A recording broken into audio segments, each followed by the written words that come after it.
কালকেই শেষ। ওয়াও তো ছবিটা তুলে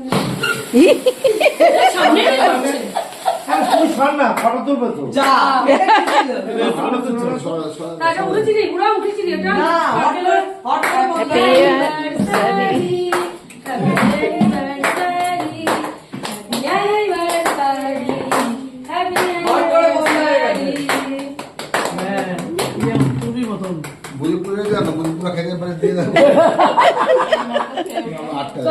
ছবি তোলে তুললাম তো ক্যামেরাম্যান টাকা এদিকে ঠিকই আছে তো। এদিকে এদিকে খাওয়া যাচ্ছে ভিডিও করছে তো। ভিডিও করছিস হ্যাঁ। ঠিক আছে কর, কর, কর। খাও ভাই তুই এটা ফেলে দে, দে এটা ফেলে দিয়েছি। এটা বাদ দে। বালতিতে দে, বালতিতে ফেলে দে। বাইরে, বাইরে, বালতিতে ফেলে দে। বালতিতে দিই, ফেলে দাও না। ওদিকে একটু দাঁড়াও দুজনে দাঁড়াও তারপর আর পুরো দেখছো? বালতিতে দেখছো ভাই?